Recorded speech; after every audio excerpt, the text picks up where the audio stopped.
சிவபெருமானின் ஆசி பெற்ற ராசிகள் எவை தெரியுமா? மேஷம். இயற்கையாகவே மேஷ ராசிக்காரர்களுக்கு ஆன்மீகம் சம்பந்தமான விஷயங்களில் ஈடுபாடு அதிகமாக இருக்கும். தெய்வத்தின் மீது அதிக நம்பிக்கை கொண்டவர்களாக இருப்பார்கள். ஒரு செயலை இவர்களால் செய்ய முடியாத பட்சத்தில் அதனை மற்றவருடன் பகிர்ந்து கொள்வார்கள். இந்த ராசிக்காரர்களுக்கு சிவபெருமானின் அனுகிரகமும் முருகப்பெருமானின் அனுகிரகமும் இருக்கும்.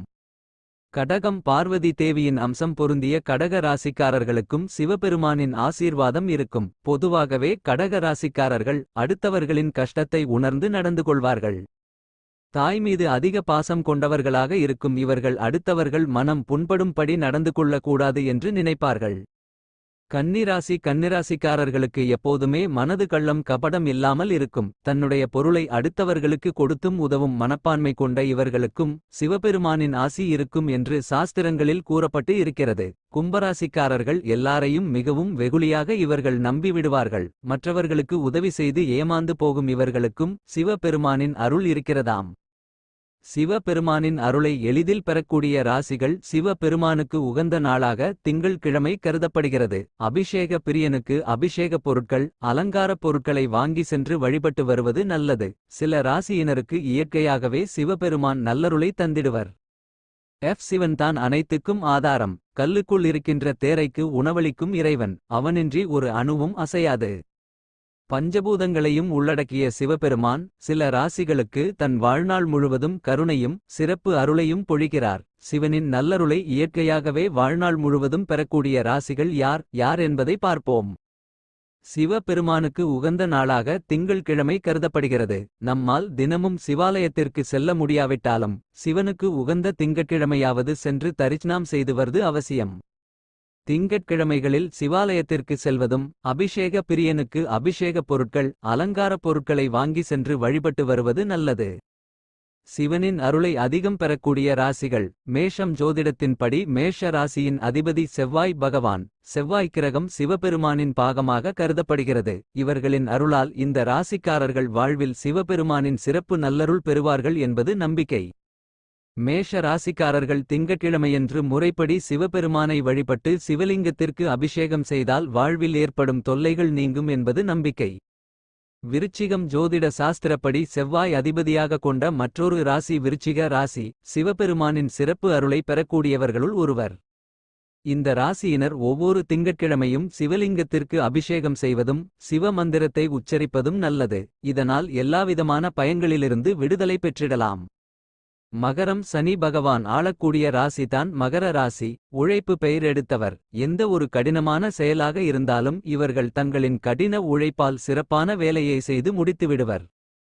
சிவபெருமானின் பெரிய பக்தன் சனீஸ்வரன். எனவே மகர ராசியினர் திங்கள் கிழமைகளில் அபிஷேக அலங்காரம் செய்து சிவ வழிபாடு செய்யக்கூடிய சனி ஆளக்கூடிய மகர ராசியினருக்கு மிகுந்த நற்பலன்களும் சகல தோஷங்களும் நீங்கும். இவர்கள் முன்னெடுக்கக்கூடிய அனைத்து பணிகளிலும் வெற்றி காணலாம். கும்பம். கும்பராசியின் அதிபதி சனி பகவான். சனி பகவானின் சிறப்பு அருளை பெறக்கூடிய இவர்களுக்கு சிவபெருமானின் நல்லருள் நிரம்ப பெற்றிடக்கூடியவர்கள். இந்த ராசியினர் சிவனை வழிபட்டால் எந்த ஒரு கடின சூழ்நிலையில் கூட எளிதில் மகிழ்ச்சியை பெற்றிடுவார்கள் என்பது ஐதீகம். கும்ப ராசிக்காரர்கள் சிவலிங்கத்திற்கு அபிஷேகம் செய்து வழிபடுவது நல்லது. 12 ராசிக்கும் சிவன் கோயில் எது? சிவாய நம என்கிற நாமத்தை உச்சரித்தாலே பாவங்கள் நீங்கி விடுவதாக புராணங்கள் குறிப்பிட்டு கூறுகிறது. அத்தகைய வலிமை வாய்ந்த சிவ மந்திரம் உச்சரிக்கும் பொழுது நம்மை அறியாமலேயே நமக்கு பக்தி பரவசம் வந்துவிடுகிறது.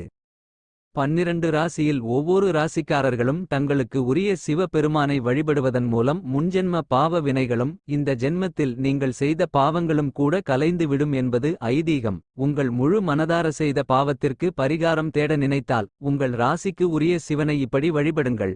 எந்த ராசிக்காரர்கள் எந்த சிவனை வழிபட வேண்டும் என்பதைத்தான் இந்த பதிவின் மூலம் தெரிந்து கொள்ள இருக்கிறோம். மேஷம். மேஷத்தில் பிறந்தவர்கள் திருவண்ணாமலையில் காட்சி தரும் அண்ணாமலையாரை ஒருமுறையாவது வணங்கி வந்தால் நல்லது நடக்கும். நீங்கள் பொதுவாக மலை மேல் அமைந்துள்ள சிவபெருமானை வணங்கி அபிஷேகம் செய்தால் நன்மைகள் நடைபெறும் என்பதை தெரிந்து கொள்ளுங்கள். ரிஷபம். ரிஷபத்தில் பிறந்தவர்கள் உங்களுடைய ராசிக்கு திருவாரூர் திருவானைக்காவல் கங்கை கொண்ட சோழபுரம் இந்த ஊர்களில் இருக்கும் சிவபெருமானை ஒரு முறையாவது சென்று வணங்கி வந்தால் நல்லது நடக்கும். அப்படி அங்கெல்லாம் செல்ல முடியாதவர்கள் உங்களுக்கு பிடித்த சிவாலயங்கள் சென்று பஞ்சாட்சர மந்திரம் உச்சரித்து சிவனுக்கு பூஜை பொருட்களை கொடுத்தால் நன்மை உண்டாகும். மிதுனத்தில் பிறந்தவர்கள் சிதம்பரம், ஸ்ரீகாளஹஸ்தி, திருச்செங்கோடு போன்ற தலங்களுக்கு சென்று வழிபட்டு வந்தால் நல்லது நடக்கும். அங்கெல்லாம் செல்ல முடியாத பட்சத்தில் உங்களுக்கு பிடித்த சிவாலயம் சென்று மோர் அல்லது கரும்புச்சாறு படைத்து அபிஷேகம் செய்து வந்தால் நன்மைகள் உண்டாகும். கடகத்தில் பிறந்தவர்கள் உங்களுடைய ராசிக்கு வேலூரில் இருக்கும் ஜலகண்டேஸ்வரர், திருவானைக்காவல், திருக்கடையூர் போன்ற ஊர்களில் இருக்கும் பிரசித்தி பெற்ற சிவாலயங்கள் சென்று வழிபட்டு வரலாம். அப்படி வழிபட முடியாதவர்கள் பிடித்த சிவாலயங்களுக்கு சென்று பஞ்சாட்சர மந்திரத்தை உச்சரித்து பூஜை பொருட்களும் பாலும் கொடுத்து வந்தால் நன்மைகள் உண்டாகும். சிம்மத்தில் பிறந்தவர்கள் சிவனுக்கு மிகவும் விருப்பமானவர்கள். நீங்கள் திருவண்ணாமலை அல்லது சிதம்பரம் போன்ற இடத்தில் அமைந்திருக்கும் எம்பெருமானை வழிபட நல்லது நடக்கும். அங்கு செல்ல முடியாதவர்கள் பாலில் சிவப்பு சந்தனம் கலந்து சிவனுக்கு அபிஷேகம் செய்ய நன்மைகள் உண்டாகும். கன்னி ராசியில் பிறந்தவர்கள் உங்கள் ராசிக்கு உரிய காஞ்சி ஏகாம்பரேஸ்வரர் திருக்கோவில் மற்றும் மதுரை மீனாட்சி சொக்கநாதரை வேண்டி வணங்கினால் நல்லது நடக்கும். முடியாதவர்கள் பிடித்த சிவாலயத்தில் பஞ்சாட்சர மந்திரம் உச்சரித்து சிவனுக்கு தேவையான பூஜை பொருட்களை தானம் செய்யலாம். துலாம் ராசியில் பிறந்தவர்கள் அருகில் இருக்கும் சிவாலயத்தில் அடிக்கடி பாலாபிஷேகம் செய்து வர நன்மைகள் உண்டாகும். உங்கள் ராசிக்கு ஸ்ரீ காளஹஸ்தியில் வீற்றிருக்கும் காளத்திநாதரையும், மதுரை மீனாட்சி சொக்கநாதர் ஆலயம், சிதம்பரத்தில் வீற்றிருக்கும் சிவபெருமானையும் வழிபட நிறைய நன்மைகள் உண்டாகும். விருச்சிக ராசியில் பிறந்தவர்கள் உங்களுக்கு பிடித்த அருகில் இருக்கும் சிவாலயங்களுக்கு அடிக்கடி சென்று பூஜை பொருட்களுடன் வெல்லம் கலந்த நீரை நிவேதனம் செய்து வர நல்லது நடக்கும். உங்கள் ராசிக்கு வேலூர் ஜலகண்டேஸ்வரர் மற்றும் திருவானைக்காவலில் வீற்றிருக்கும் சிவபெருமானை வழிபட அதிர்ஷ்டம் பெருகும். தனுசு ராசியில் பிறந்தவர்கள் சிவாலயங்களில் பஞ்சாட்சர மந்திரத்தை உச்சரித்தாலே பெரும் பலன் கிடைக்கும். மேலும் உங்கள் ராசிக்கு திருவண்ணாமலை மற்றும் திருப்பரங்குன்றத்தில் வீற்றிருக்கும் சிவபெருமானை வழிபடுவது அதிர்ஷ்டத்தை தரும். மகர ராசிக்காரர்களுக்கு அதிர்ஷ்டம் பெருக அருகில் இருக்கும் சிவாலயங்களில் பஞ்சாட்சர மந்திரம் உச்சரித்து பூஜை பொருட்களை மற்றும் அபிஷேகத்தை செய்வதன் மூலம் நிறைய நன்மைகள் உண்டாகும். உங்கள் ராசிக்கு காஞ்சியில் வீற்றிருக்கும் ஏகாம்பரேஸ்வரரை வணங்கி வந்தால் நல்லது நடக்கும்.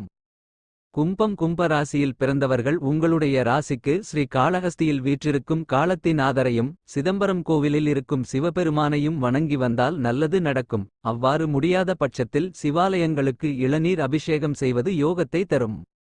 மீன ராசியில் பிறந்தவர்கள் ஜலகண்டேஸ்வரர், வேதாரண்யத்தில் அமைந்திருக்கும் சிவன் கோவில் மற்றும் திருவானைக்காவலில் வீற்றிருக்கும் எம்பெருமானை வழிபட நன்மைகள் உண்டாகும். பிடித்த சிவாலயங்களுக்கு சென்று குங்குமப்பூவுடன் கலந்த பாலில் அபிஷேகம் செய்வது, பஞ்சாட்சர மந்திரம் உச்சரிப்பது நன்மைகளை உண்டாக்கும்.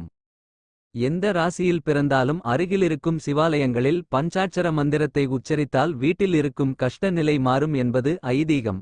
சிவாலயங்களில் பூஜை பொருட்கள் வாங்கிக் கொடுப்பதும் அபிஷேகங்கள் செய்வதும் அதிர்ஷ்டத்தை பெருகச் செய்யும். உங்களுக்கு துன்பம் வரும் பொழுது எல்லாம் ஓம் நமச்சிவாய என்று தொடர்ந்து 108 முறை உச்சரித்தால் வந்த துன்பம் எல்லாம் பறந்து ஓடுவதை நீங்களே பார்க்கலாம்.